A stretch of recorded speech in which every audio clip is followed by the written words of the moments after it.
Sejam muito bem-vindos ao canal Brasil Energia Debates.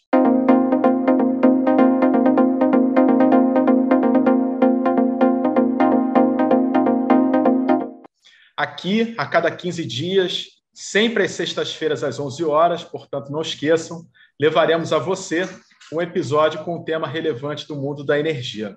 Clica no sininho, ative as notificações e fique ligado para você não perder nenhum episódio desta série.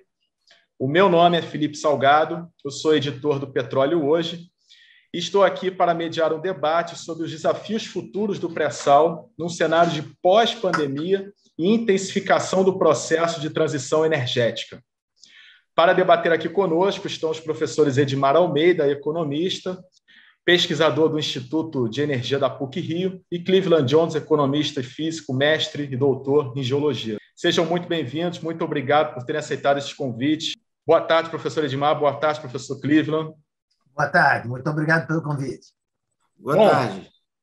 Boa tarde, Edmar. Eu gostaria de começar com uma provocação ao geólogo, ao Cleveland. E depois quero abrir essa pergunta ao Edmar. Bom, em 2020, a Shell perfurou seco em Saturno, no pré-sal da Bacia de Santos. Esse bloco foi adquirido na 5ª rodada de partilha de produção do pré-sal. Foi a primeira perfuração seca no pré-sal desde a retomada dos leilões pela ANP em 2017. Em 2021, a Petrobras devolveu à ANP o bloco de Peroba devido ao alto teor de CO2. Logo em seguida, foi devolvido a área de Sudeste de Mero. Então, eu coloco a seguinte questão. Pode-se dizer que o pré-sal está perto de atingir resultados decrescentes no que se refere à atividade exploratória? Sempre esteve, está e estará sempre em um estágio onde vai estar decrescendo o tamanho das acumulações, essas coisas. Mas isso, de forma alguma, quer dizer que a gente esteja próximo de uma saturação do processo exploratório, dos resultados positivos, um poço seco, até problemas tecnológicos, né, com excesso de CO2 e tal, que é um problema estritamente da engenharia. Aliás, boa parte desse problema está a caminho de ser resolvido, se não resolvido, mas você vai pegar primeiro as áreas mais interessantes, menos desafiadoras e tal. Mas, com certeza, poços secos haverá, e quem sabe haverá até mais, e as descobertas continuarão sendo feitas. Nós estamos muito longe de estar num estágio maduro dessa bacia, especialmente, né, dessas áreas de águas profundas, o pré-sal, o entorno do pré-sal, inclusive com resultados muito bons ainda por vir, né? Você, Edmar, qual é a sua opinião? Eu concordo com o Cleveland.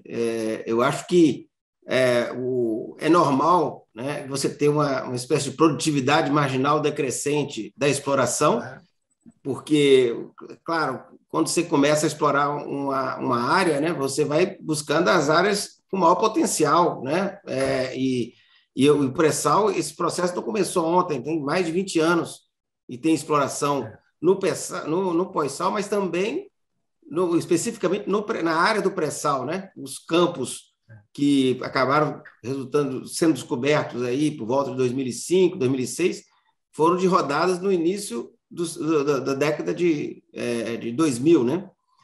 Então, tem muita exploração, né? Identificaram grandes campos gigantes, mas isso não significa que esgotou-se o potencial de exploração, né?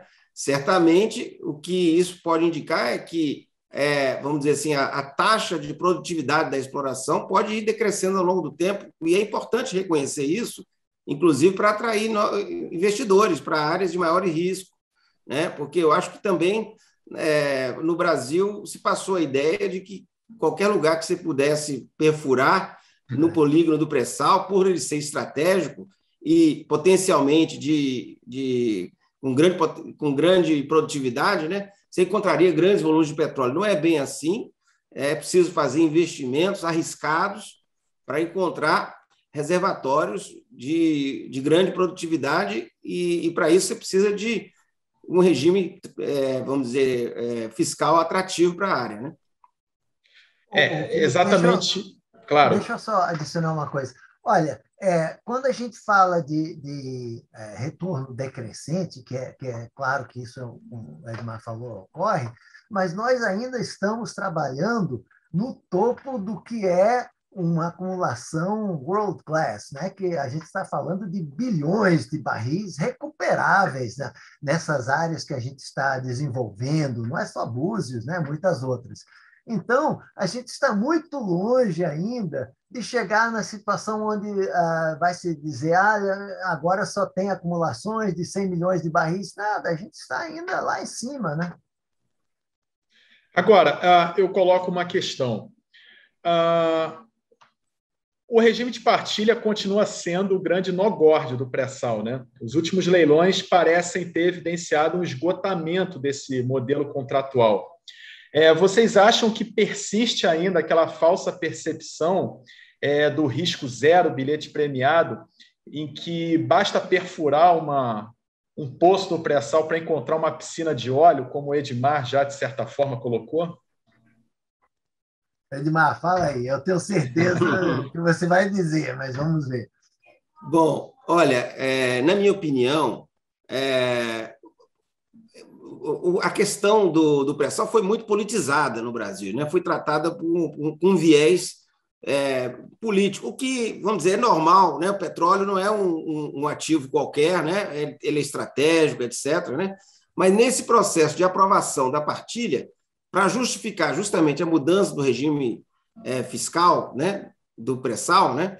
Se vendeu a ideia, né? De que é uma área de grande potencial, né? E ela é uma área de grande potencial, mas que isso, de certa forma, implicaria em baixos riscos geológicos, né? Então, o que eu acho eu concordo com o Cleveland, que o pré-sal é uma área de elevado potencial geológico, tem muito óleo para ser descoberto, mas isso não implica que o risco da exploração seja nulo ou muito baixo, né? Não é verdade. Eu acho que existe o risco, né?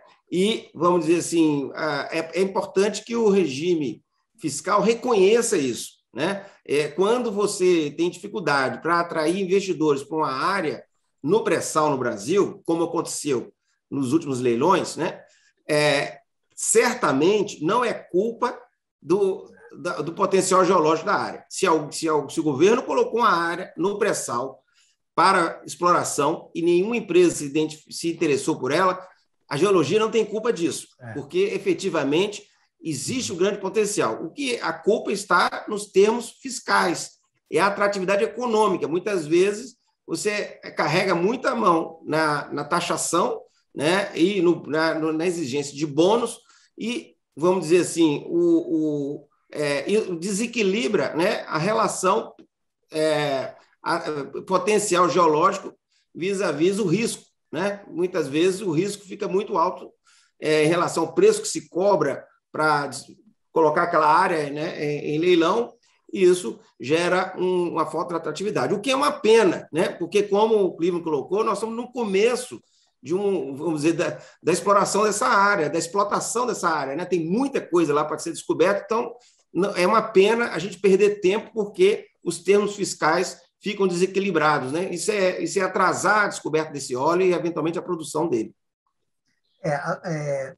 Eu só discordaria um pouquinho de uma coisa, não é só os termos fiscais, não é, Edmar? Porque você vê, já havia muita incerteza em relação, por exemplo, aos acordos que eram necessários com a própria Petrobras, que no leilão passado estava numa situação de poder ditar ou ter uma certa preponderância nessa negociação, que isso também afastou muito os possíveis interessados. Então, você tem que pesar, na hora que você vai entrar num leilão desses, né, qual vai ser, digamos, o que você vai ter que gastar com isso e tudo. E não estava nada claro. A falta de transparência, algo que foi feito agora, que deveria ter sido feito antes, era justamente negociar esses termos para que ficasse claro. Então, em qualquer mercado, como o Edmar deve dizer, se você não tem uma transparência e boa informação entre os players que vão agir,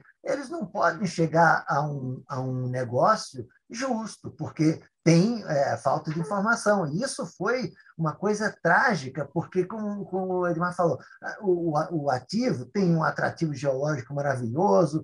Eu acho até que a gente já tinha testado, com sucesso até, porque teve muitos leilões, muitas adquisições com êxito, inclusive no modelo de partilha, então não seria isso sozinho que ia inviabilizar, mas essa combinação realmente matou o negócio. Mas vale tarde que nunca.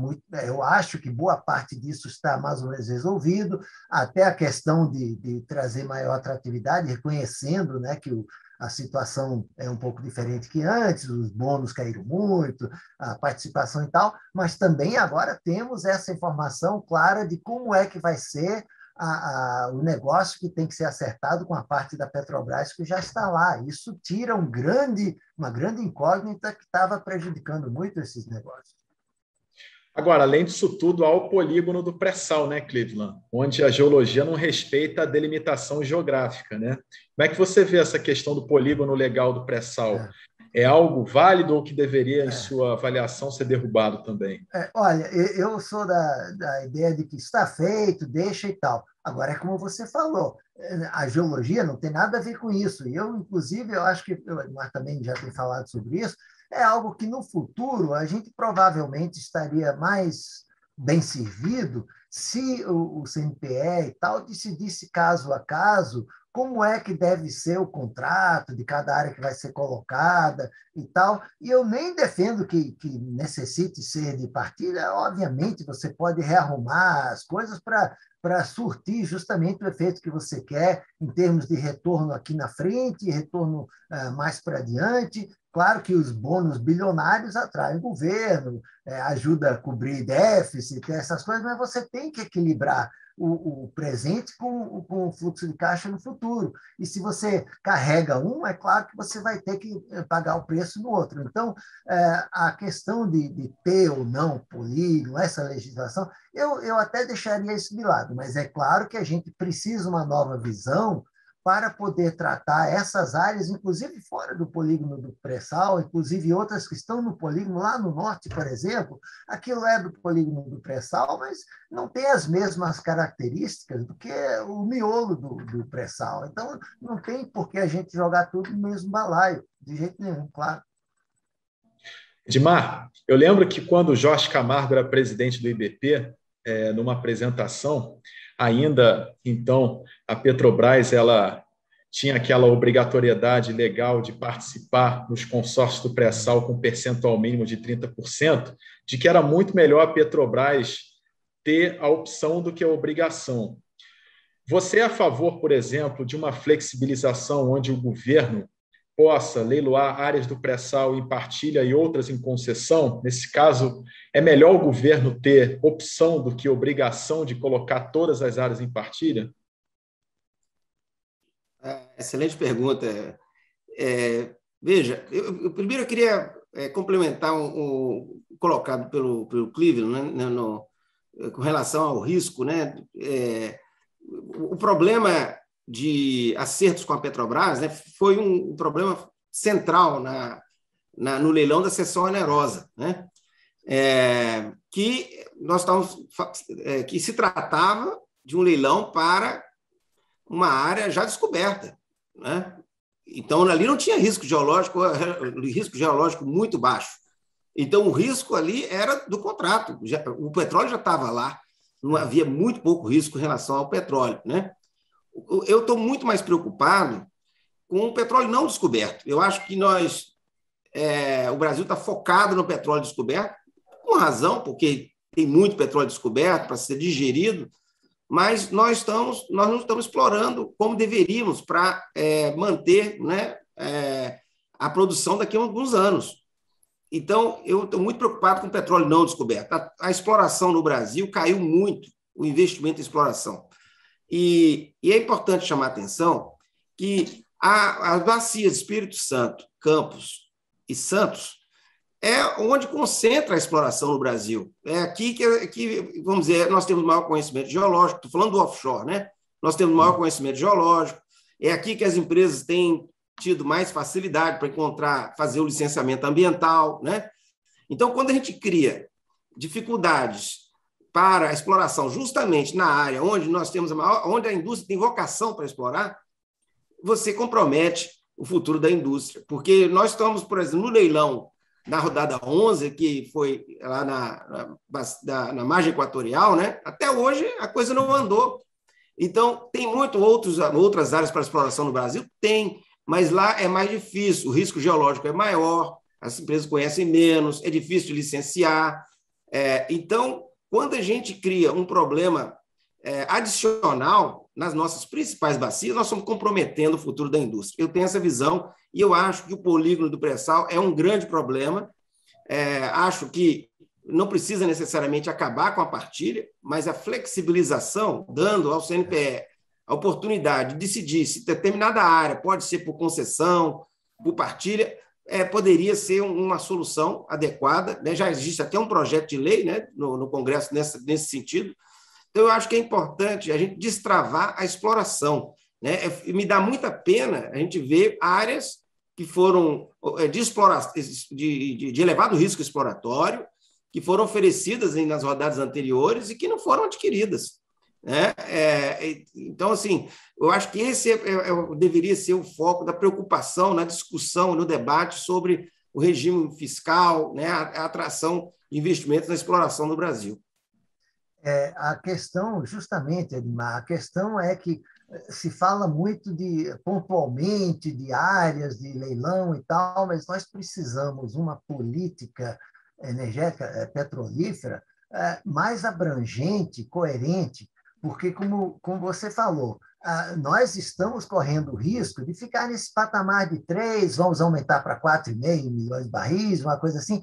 Isso é muito aquém do potencial só do pré-sal e das outras áreas que ainda tem lá. Então, esse risco, parece que o alto escalão do governo não entende. Esse risco é enorme. Nós corremos o risco de deixar grande parte do petróleo conhecido, que sabemos que está lá, no subsolo marinho e outras áreas, porque quando o ocaso da era do petróleo chegar e não for mais interessante extrair esse petróleo, acabou, aquilo não vai ser mais monetizado. Se a gente quer produzir esse petróleo, nós temos que acelerar essa produção. Eu tenho dito várias vezes em vários comentários, inclusive, especialmente lá para fora, porque eu acho que os estrangeiros é que precisam entender um pouco mais a situação do Brasil, entender que o nosso potencial e o nosso dever é chegar em algo como o patamar dos Estados Unidos, Arábia Saudita e Rússia, chegar nos 10 milhões de barris.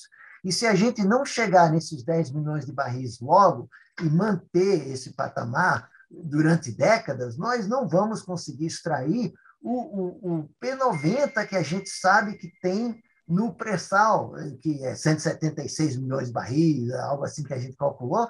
Isso daí, para produzir todo esse petróleo, nós temos que chegar nesses valores, senão estamos jogando fora todo aquele petróleo que a gente trabalhou para descobrir e tal, e não vamos conseguir monetizar, né? Justamente que eu coloco a questão que o Cleveland abordou. Inclusive, ele foi coautor de um estudo publicado, se não me engano, em 2015, Cleveland, pelo Instituto Nacional de Óleo e Gás, em que vocês identificaram um potencial de reservas recuperáveis de 176 bilhões de barris de óleo equivalente, né? Isso P90, né? Essa estimativa 176, mínima, né? 176 a 273, né? Do P90 ao P10. Então, são valores que, mesmo à época, havia um pouco de desconfiança, mas nós fizemos e refizemos isso cada vez com mais informações, só está estreitando essas estimativas. Nós estamos perfeitamente dentro disso, e as descobertas e as acumulações que vêm sendo adicionadas sugerem que é isso mesmo, o que é muito preocupante, porque a esse ritmo nós vamos largar isso lá embaixo, né? Justamente. Então, eu coloco a seguinte pergunta, né? A gente teve o corte histórico da pandemia, e a pandemia ela aprofundou, intensificou o processo de transição energética, né? E hoje o pré-sal tem ainda um potencial muito grande, mas a gente está nesse processo de transição, e uma seletividade, um rigor cada vez maior da alocação do capital internacional em projetos que não sejam ligados a combustíveis fósseis. Então, eu gostaria de saber de vocês qual deveria ser a estratégia do governo. Felipe, deixa eu lhe dizer uma coisa. Eu acho que a transição já começou, né? A gente pode discutir aqui qual o prazo, quanto tempo isso vai levar, né? Eu acho que isso vai levar bastante tempo, mas a transição, na prática, ela implica, para a indústria do petróleo, uma grande seletividade das empresas em termos de quais países elas vão investir e a priorização dos projetos. Tá? Eu acho que para uma empresa que está pensando em transição energética, né, a primeira área que ela vai cortar é investimento em exploração. Ela não vai cortar o petróleo que ela já descobriu, ela vai produzir, porque ela já investiu, já se comprometeu com aquele investimento. Então, por onde começa o corte? Começa no investimento nos ativos de alto risco, né? E que você tem maior incerteza se vai dar tempo de monetizar esse risco. Isso vai se aprofundar com o tempo, então eu acho que vai ser cada vez mais difícil conseguir empresas, na medida que a transição avança, vai ser cada vez mais difícil conseguir convencer empresas de investir em ativos de maior risco geológico, ou seja, investir em exploração para achar aquele petróleo. A gente sabe que tem lá 200 bilhões de barris, mas, veja, a gente não sabe onde está, vai ter que gastar bilhões e bilhões de dólares para perfurar poços caríssimos para encontrar esse petróleo. Então, eu acho que entender esse problema, que é um problema econômico, né, é muito importante para o governo. Se vai ser difícil cada vez mais atrair empresa para investir nos ativos de maior risco, a ideia é o que eu tenho que fazer para justamente atrair o apetite que resta do mercado para esses ativos, né? Então, a ideia de que eu tenho um bilhete premiado, ela não casa mais com esse cenário, né? As empresas vão ser muito seletivas elas vão vir para óleo já descoberto. Eu não acho que vai ser problema vender o óleo da seção onerosa no próximo leilão, se o governo fizer os ajustes nos termos fiscais, porque isso é um óleo já descoberto, mas investir em exploração e principalmente em áreas de novas fronteiras vai ser muito difícil daqui em diante, cada vez mais difícil, né? Daí que eu acho que é uma pena a gente prejudicar o nosso principal ativo geológico, que é o polígono do pré-sal, né? Porque vai ser mais difícil ainda. Se é difícil trazer as empresas para o pré-sal, né, vai ser muito mais difícil levar para a margem equatorial ou para o interior da Amazônia ou para a Bacia do Parecis, enfim. Esses aí vai ser ainda mais difícil. Então, por isso que eu insisto, é importante que o governo entenda qual é o momento que nós estamos vivendo, qual é o desafio que nós estamos vivendo. E eu focaria muito o esforço de reforma vamos dizer assim, do arcabouço regulatório, fiscal, no pré-sal, porque a gente sabe que é lá que está o óleo e é ali que a gente tem que priorizar. Portanto, a questão da partilha é fundamental, né? A gente está tratando campos marginais, campos pequenos, campos grandes, tudo da mesma maneira. Isso é uma política que não é inteligente, né, no contexto atual. Eu também diria uma coisa: o governo não é o indutor do investimento, ele permite o investimento. Essa ideia de dizer o governo vai fazer, ele não faz nada, ele não tem dinheiro, nem a Petrobras tem todo o capital que ela precisaria para desenvolver todos os ativos que ela já tem, muito menos comprar mais ativos e tal. Então, o que o Edmar falou, o governo tem que facilitar, permitir que a legislação e o arcabouço permita atrair esse capital. Nós temos a grande sorte no Brasil que, eu tenho dito, os grandes polos petrolíferos do mundo, tanto no Oriente Médio como na Rússia, vão passar por uma turbulência muito grande que pode prejudicar muito. Para você ter uma ideia, a Rússia, que está produzindo 10 milhões mais de barris por dia, ela tem uma média de menos de 70 barris por poço. Isso é impossível de manter a economicidade dessa produção. E ela não vai poder mudar esse perfil. A Rússia vai se dar muito mal, vai perder muita produção, não este ano, no ano que vem, mas a gente falando no horizonte de 5, 10 anos, esquece.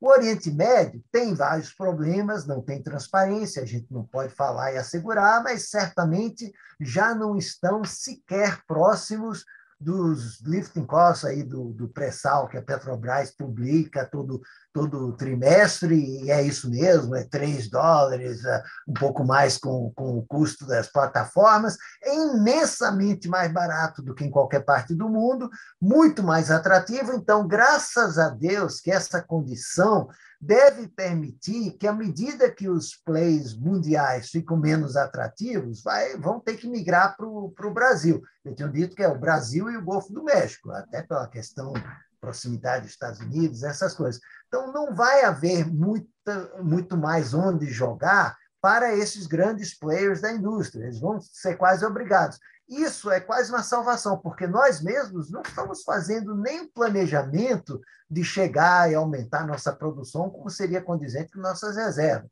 O próprio Oriente Médio vai ficar com grande parte dos seus recursos que podem ser produzidos, vão ficar lá. Problema deles. Nós é que não queremos ter esse problema, né? Edmar, durante a pandemia, acho que foi em setembro do ano passado, outubro, agora não me recordo, você me disse que o pré-sal sairia fortalecido da pandemia. A pandemia ainda não acabou, mas durante a crise sanitária global, o pré-sal estourou no mercado internacional, né? O óleo do pré-sal tem uma vantagem econômica e até ambiental, uma vantagem comparativa no mercado internacional, uma boa entrada, principalmente nas refinarias asiáticas, né, após a regulamentação das novas regras da IMO, né, a International Maritime Organization. Essa tua previsão, olhando hoje, embora a gente ainda permaneça na pandemia, foi uma previsão acertada e você continua afirmando isso? Sim, eu acho que foi acertada, né? Depois muita gente repetiu mesmo.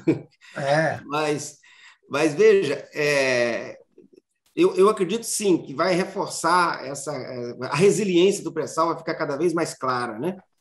Por razões econômicas, o Cleveland já mostrou isso, nós temos uma dinâmica tecnológica que ajuda a redução dos custos, a exploração de escala, né? A logística no pré-sal, né? Tem muito a ver com escala, os dutos de escoamento, né? Quanto mais, quer dizer, o custo marginal é decrescente. Na medida que você vai colocando mais plataformas, você aproveita, vamos dizer, recursos logísticos que já estão lá, né? Era muito mais difícil no início. Né? Exatamente. Uma curva de aprendizado, né? Com relação às principais etapas produtivas, etc. Então, o pré-sal está vamos dizer, uma dinâmica virtuosa em relação aos custos, né? A outra drive dessa resiliência é a dimensão ambiental, né? As empresas, principalmente as empresas de capital aberto, as grandes empresas de petróleo, elas têm que demonstrar, né, que elas têm um compromisso com redução de emissões, né? Inclusive as emissões da produção do petróleo. E pela produtividade do pré-sal, as emissões por barril na área do pré-sal é muito mais baixa, elas são muito mais baixas do que a média mundial, né? E a média de offshore de outros países, né? Até com relação ao Brasil, né? Só olhar que a produtividade média no pré-sal por poço está por volta de 20 mil barris e a produtividade média no Brasil toda, offshore, 2 mil barris, então o óleo do pré-sal ele vai emitir muito menos. Isso vai ser valorizado cada vez mais no mercado internacional, né? Ter pré-sal no seu portfólio ajuda a reduzir as emissões do petróleo e gás que você produz, né? Então, isso é um outro fator. E por fim, a outra dimensão ambiental é a qualidade do óleo do pré-sal, que ajuda muito a você atender às normas, né, da IMO, né, do óleo de bunker, né? Então, você reduz o custo de refino, isso tem sido valorizado também. Então, essas são as razões que eu acho que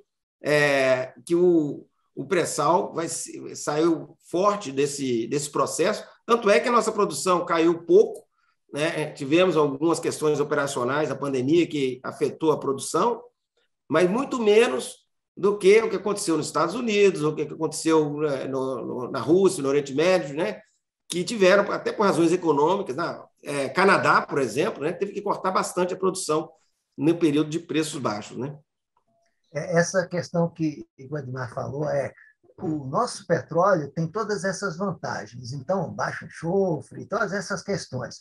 E um recente artigo aí da World Oil falou, por exemplo, sobre a estratégia da Equinor em relação a outras empresas, inclusive da Petrobras. Então, a Equinor focando descarbonização, investindo mais em renováveis, e a Petrobras tem um caminho diferente, eu acho acertado, que é focar nesse core business, o pré-sal, é o caminho, mas que tem diversas características também de ambientalmente menos nocivo e tal. Mas essa palavra que o Edmar usou, eu gosto muito, resiliente, porque nossa produção no pré-sal, em águas profundas, é resiliente.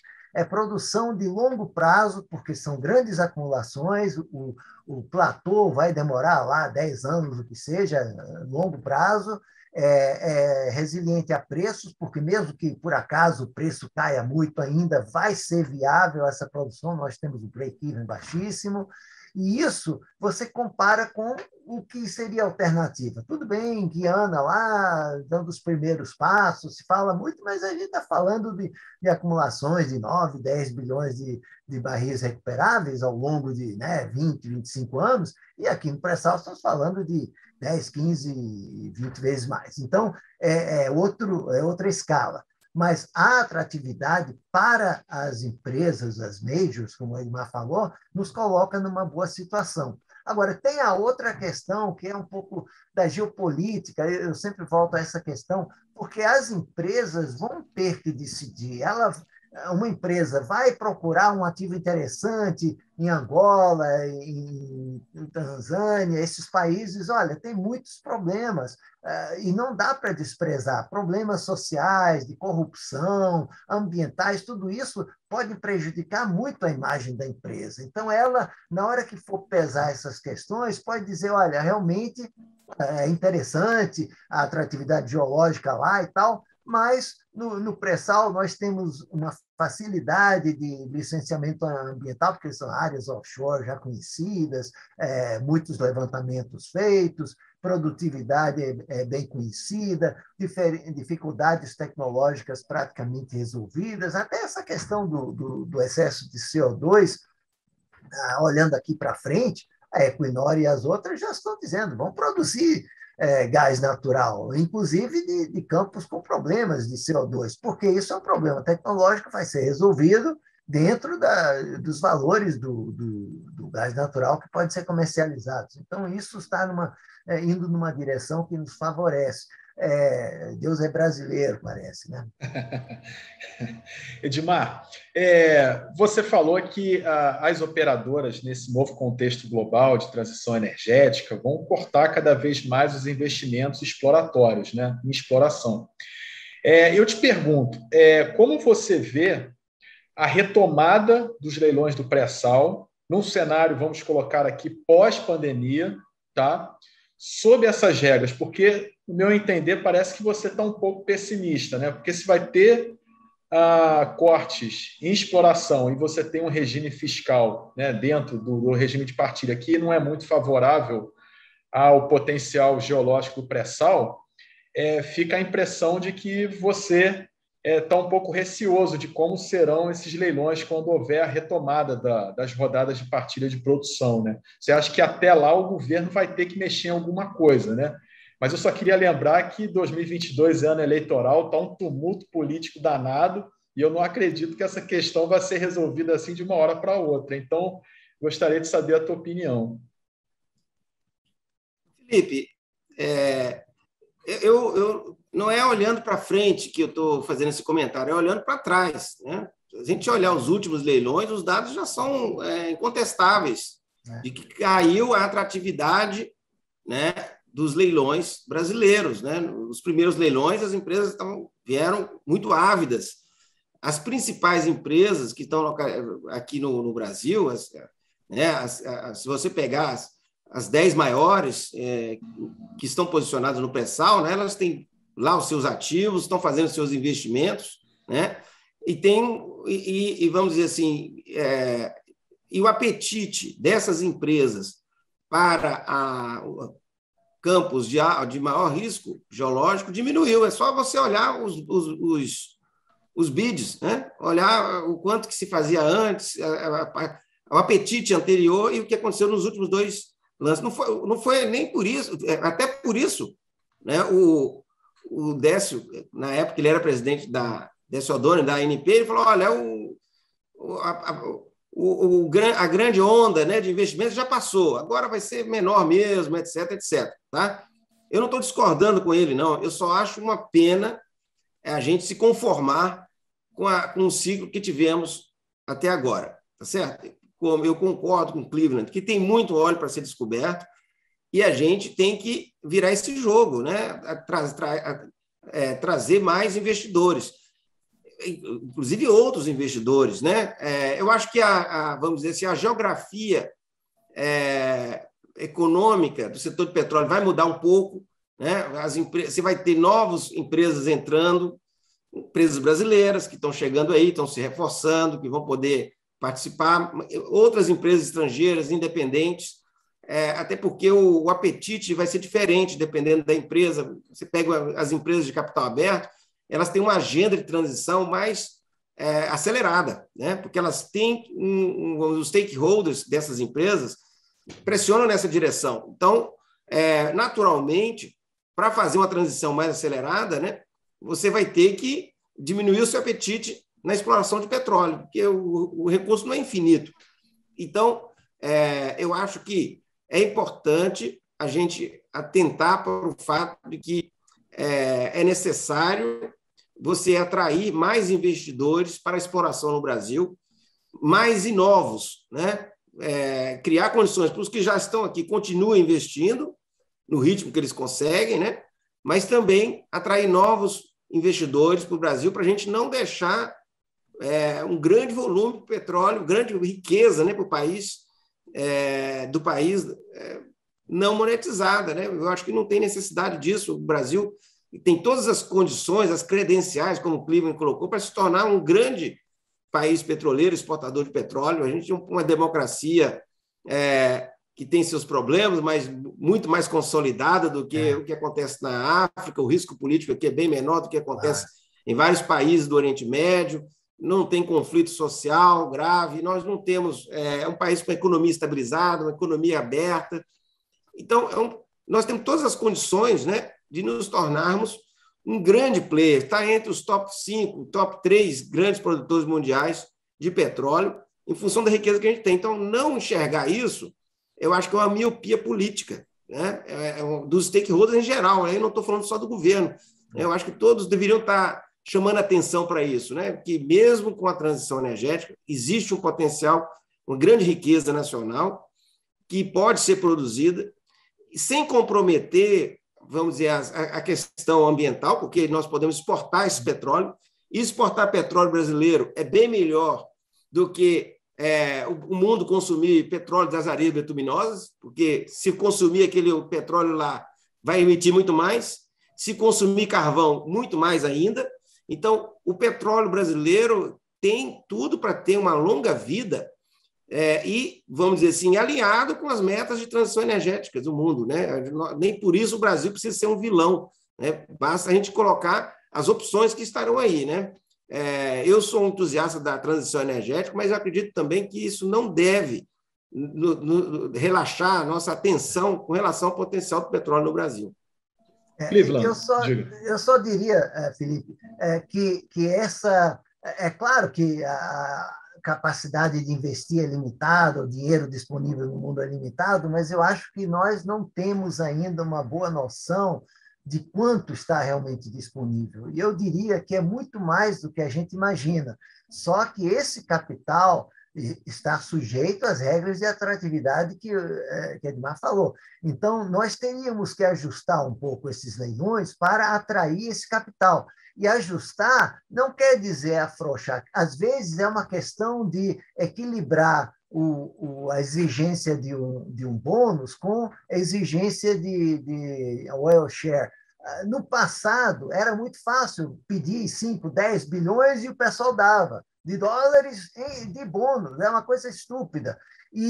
No entanto, hoje em dia, eu acho que o mercado está mais facilmente acessível se a gente reduzir aquele carregamento na frente, e isso permitiria que eles façam os bids aí do oil share como for, e o que for vai ser o justo, né? Porque é um leilão. Só que a gente não pode carregar esses próximos leilões pedindo 10 ou mais bilhões de dólares. Não tem vantagem para o desenvolvimento de longo prazo e estratégico. É claro que tem vantagem política, você encher os cofres numa hora que precisa, mas a gente tem que olhar além disso. Então, ao Brasil favorece, no momento, leilões que carreguem menos as ofertas com bônus elevados e deixar que o mercado especifique oil shares que vão ser pagas ao longo da vida do ativo petrolífero, que vai ser isso que vai encher os cofres do Brasil, pagar educação e saúde, tudo aquilo que vai nos royalties e no oil share e tal. Agora, isso é muito mais provavelmente do que a gente imagina. Eu acho que essa timidez, essa miopia que Edmar fala, realmente é de todo mundo. Eu faço muita força para levar isso para os Estados Unidos, por exemplo, nos encontros lá. As pessoas, claro, as grandes empresas têm gente que entende, mas isso precisa mudar. As pessoas até não acreditam que nós temos 10 poços produzindo mais de 40 mil barris por dia. Eles dizem, não, isso deve ter sido num mês que outro, eles não entendem, não acreditam. Então, nós temos uma falta de informação chegando nas empresas em geral. É claro que a Exxon e as outras grandes sabem o que estão aqui, tudo isso, mas precisamos disseminar um pouco mais essas oportunidades e a realidade do Brasil para que seja mais fácil, no ambiente em que elas operem, elas aplicarem tudo aquilo que a gente tem condição de absorver e fazer funcionar. E, certamente, isso é quase 10 vezes o que temos agora. Os leilões são infinitamente aquém do que a gente poderia estar fazendo. Pode carregar muitos mais blocos, inclusive bons, caros até, não necessariamente de bônus na frente, mas haveria dinheiro no mundo para isso, porque o mundo também está se dando conta. Aliás, um relatório recente aí falou que, olha, no futuro, eles dizem, 1/3 da produção incremental vai ser do Brasil, mas vai ser muito mais, porque os outros países ainda vão ter um decréscimo maior. Isso está chegando aos poucos. Nós é que temos que fazer essa questão entrar na visão dos investidores estrangeiros. Então, eu diria que se os leilões acelerassem a entrada de blocos e reduzisse um pouco a carga dos bônus tão elevados na frente, nós teríamos um êxito estrondoso e garantiríamos o desenvolvimento e a produção que nem estamos perto de conseguir a essa altura, né? A gente vai se encaminhando para o final. Eu vou colocar mais 2 questões. Coloco uma questão para o Edmar, depois quero ouvir o Cleveland. Por exemplo, a área de Peroba, né, que a Petrobras devolveu à ANP pelo elevado teor de CO2, segundo o Cleveland, é um problema de engenharia, né? Em Júpiter, a Petrobras também tem esse problema e já está desenvolvendo, né, solução tecnológica, né, para conter o CO2. Essas áreas que eventualmente sejam devolvidas, como Peroba, Sudeste e Mero, você acredita, Edmar, que haverá um interesse renovado das oil companies nessas áreas, se elas entrarem, por exemplo, numa oferta permanente, algo assim?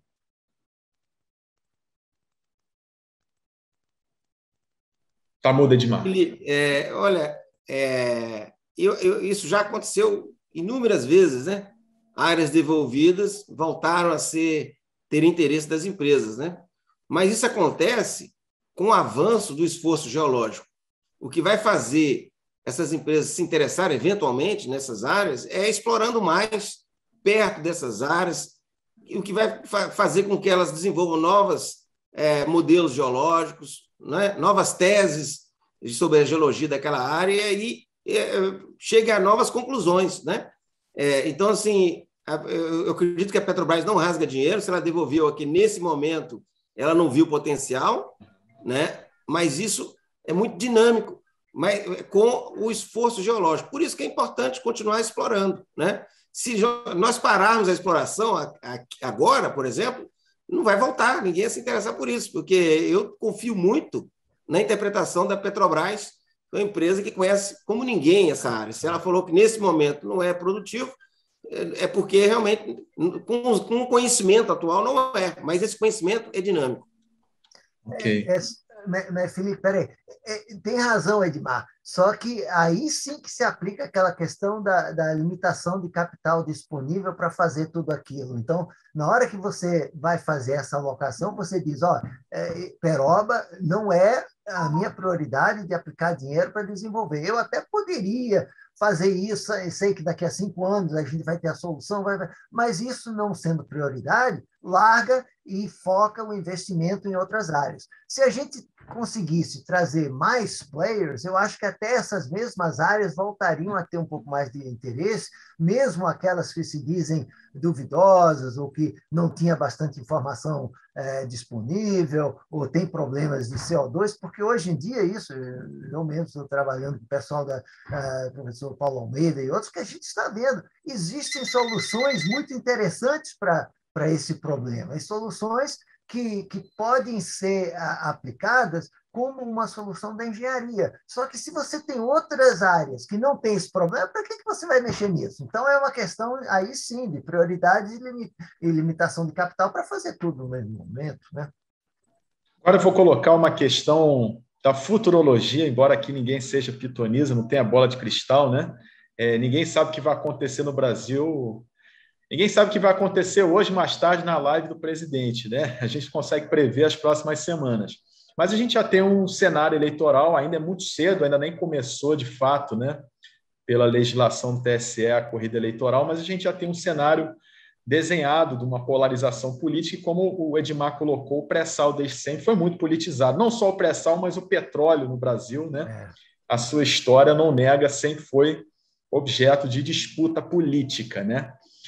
Diante desse cenário, né, onde você tem uma polarização ideológica entre direita e esquerda, enfim, vocês acreditam que num eventual governo, a retomada da esquerda ao poder, num eventual governo Lula, o que ainda é muito distante de se afirmar, está muito longe, vocês acreditam que podem haver retrocessos na questão legal, regulatória do pré-sal?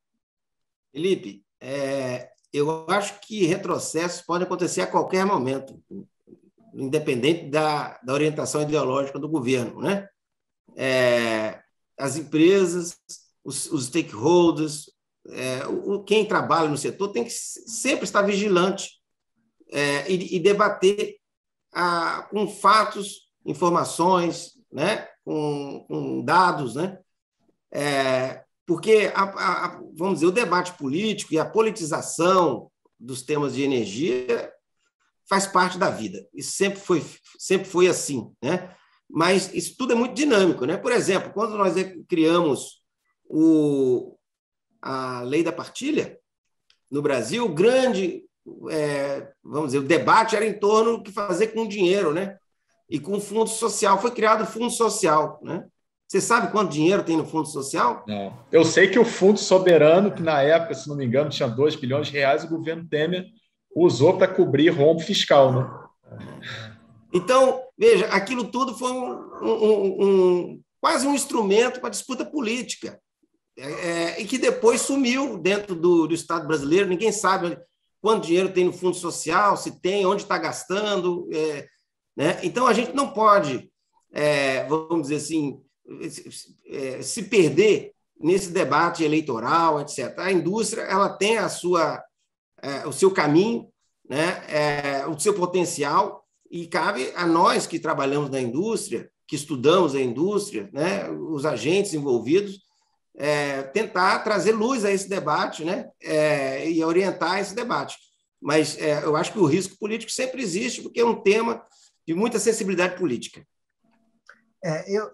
Felipe, eu acho que nós temos a sorte que, finalmente, hoje em dia, nós temos bastantes mais players, né? Grandes empresas envolvidas, pelo menos nas áreas de águas profundas, pré-sal e tal. Não digo tanto onshore, mas também eu não acho que aquilo faz muita diferença. Mas essa situação realmente favorece a que a gente consiga deslanchar esse processo de pelo menos vislumbrar um aumento significativo da produção, e nessa trajetória a gente se empolgue, e aí seria um tiro no pé tão burro que eu acho que, um pouco mais otimista, eu acho que pouco provável que isso aconteça, mas Edmar tem razão, né? Qualquer governo, de qualquer orientação, faz algumas besteiras, às vezes pressionado politicamente e tal. Mas, se a gente conseguir imprimir essa característica de grande crescimento na produção, aí ficaria uma coisa muito grande para arriscar, de a gente entrar numa próxima aventura, mexer na legislação. Por isso que eu digo, mexe o mínimo possível, né? Para deixar as coisas acontecer, só que tem que imprimir essa visão de meta de produção de 10 milhões de barris, tem que ter algo assim do governo. Isso não força nada, mas se você estabelece isso como uma meta base, aí as coisas começam a se arrumar. Mas eu, um pouco mais otimista, acredito que não vamos ter isso, justamente porque estamos, aos poucos, chegando a ter mais players envolvidos, não só a Petrobras, e isso daí, disseminando através da indústria, pode trazer uma visão consolidada do futuro do Brasil, e aí seria menos provável de querer arriscar esse futuro, né? Vamos ver, espero que assim seja. E não faltam lições da história recente, né? Para que a gente possa aprender e não repetir os mesmos erros, né? E mesmo, Edmar, diga, Cleveland. Aqui mesmo tivemos isso, né? Vários anos perdidos com a suspensão dos leilões, aquilo foi trágico. A gente não se dá conta hoje em dia do que aquilo representou, mas o Brasil poderia estar em outro patamar de produção e é lamentável, mas que sirva de lição, né? É verdade, os níveis exploratórios, como o Edmar disse, caíram drasticamente, né? A indústria parou, tudo dependia da Petrobras, a Petrobras deu um espirro, e o resto da cadeia produtiva foi acometida por uma pneumonia, né? Foi para a UTI. Cleveland, Edmar, muito obrigado pela presença de vocês. Já estendo outros convites. Um prazer conversar com vocês. A conversa foi muito prolífica. Agradeço também a audiência de vocês no canal Brasil Energia Debate. Reitero que a cada 15 dias, sempre às sextas-feiras, às 11 horas, teremos um novo episódio com um debate relevante no mundo da energia. Muito obrigado, Edmar. Muito obrigado, Cleveland. Valeu, Felipe. Eu agradeço. Um grande abraço a você.